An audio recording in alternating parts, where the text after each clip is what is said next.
பயம்ன்ற ஒரு உணர்வு நமக்குள்ள உருவாக்கப்படுற ஒரு விஷயமா இல்ல நம்ம பிறப்பிலேயே இருக்கிறதா? இந்த கேள்விக்கான பதிலை தேட ஆரம்பிக்கிறாரு psychologist John B Watson. So 1920ல எக்ஸ்பெரிமெண்ட்டை ஸ்டார்ட் பண்ண அவரு லிட்டில் ஆல்பர்ட் என்ற 9 மாச குழந்தைய சூஸ் பண்றாரு. ஆரம்பத்துல ஆல்பர்ட்க்கு எந்த ஒரு விஷயத்த பார்த்தும் பயம் இல்ல. அவர்கிட்ட ஒரு வெள்ளை எலியை கொடுக்கறாங்க. அவரும் ரொம்ப சந்தோஷமா அந்த எலி கூட விளையாட ஆரம்பிக்கிறாரு.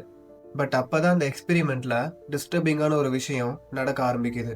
எப்பெல்லாம் ஆல்பர்ட் அந்த வெள்ளை எலியை டச் பண்றாரோ அப்பெல்லாம் ரிசர்ச்சர்ஸ் பெரிய சுத்திய வச்சு ஒரு இரும்பு தகடுல ஓங்கி அடிப்பாங்க. அந்த டைம்ல பயங்கரமா சத்தம் வரும் இல்லையா? சோ அந்த சத்தத்தை கேட்ட ஆல்பர்ட் பயத்துல அழுக ஆரம்பிக்கிறான். பட் ஒரு வாட்டியோ 2 வாட்டியோ இல்ல, அந்த விஷயம் நிறைய வாட்டி தொடருது. ஆல்பர்ட்டோட மனசுல வெள்ளை எலியை தொட்டா பயங்கரமா சத்தம் வரும்ன்றது ஆழமா பதியுது.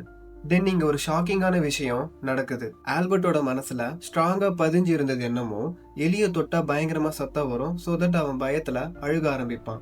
பட் இப்போ சுத்தமா சத்தமே இல்லைனாலும் ஜஸ்ட் அந்த வெள்ளை எலிய பார்க்கும் போதெல்லாம் அழுக ஆரம்பிக்கிறான். சோ இந்த எக்ஸ்பெரிமெண்ட் மூலியமா ஆல்பர்ட் பயத்தை கத்துக்கிட்டான். பட் அதோட இந்த விஷயம் முடியல. வை? பிகாஸ் ஆரம்பத்துல வெள்ளை எலியை மட்டும் பார்த்து பயந்த ஆல்பர்ட் இப்போ ராபிட்ஸ், டாக்ஸ், ஃபர் கோட்ஸ், ஈவன் சாண்டா கிளாஸோட அந்த வெள்ளை கலர் பியர்டை பார்த்துலாம் பயத்துல அழுக ஆரம்பிக்கிறான். ஏன் அப்படின்னா அதெல்லாம் பாக்குறதுக்கு அந்த வெள்ளை எலி மாதிரியே சிமிலியரா இருந்தது. ஆல்பர்ட்டோட பயம் ஃபர் வச்சிருக்க எல்லா பொருள் மேலேயும் பரவி இருக்கிறத அந்த எக்ஸ்பெரிமெண்ட் கன்ஃபார்ம் பண்ணுச்சு. அது லிவிங் திங்ஸாவும் இருக்கலாம், இல்ல நான் லிவிங் திங்ஸாவும் இருக்கலாம். இந்த எக்ஸ்பெரிமெண்ட் மூலியமா பயம்ன்ற ஒரு விஷயம் ஒருத்தர் மேல திணிக்கவோ இல்ல அது கத்துக்க வைக்க முடியும்ன்ற மாதிரி இருந்தாலும் ஆல்பர்ட்டோட பயம் அதுக்கப்புறம் அவனை விட்டு போகவே இல்லை. பயத்தை கொடுக்க தெரிஞ்ச அவங்களுக்கு அதை மறுபடியும் எடுக்க தெரியல. அதுக்கப்புறம் இந்த எக்ஸ்பெரிமெண்ட் நடத்தினவங்க மேல நிறைய எதிர்ப்பு வந்துச்சு. ஆல்பர்ட்டோட ஐடென்டிட்டி மறைக்கப்பட்டது. ஸோ தட் அவன் வளர்ந்த அப்புறம் ஃபியூச்சர்ல எந்த ப்ராப்ளமும் வரக்கூடாதுன்றதால. அதுக்கப்புறம் ஆல்பர்ட் அவனோட லைஃபை எப்படி கண்டினியூ பண்ணான்ட்டு அவனுக்கு மட்டும்தான் தெரியும். ஏன் அப்படின்னா இந்த மாதிரி ஒரு சில விஷயம் என்னதான் ஒரு வாட்டி நடந்திருந்தாலும் லைஃப் டைம் ட்ராமா இல்ல.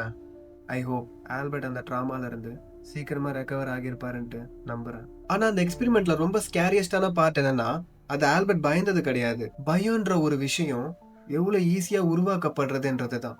பயம்ன்ற விஷயம் நிறைய டைம்ல இல்லாத ஒரு உண்மை. பயத்தை உருவாக்குன இந்த எக்ஸ்பெரிமெண்ட் பத்தி நீங்க என்ன நினைக்கிறீங்க?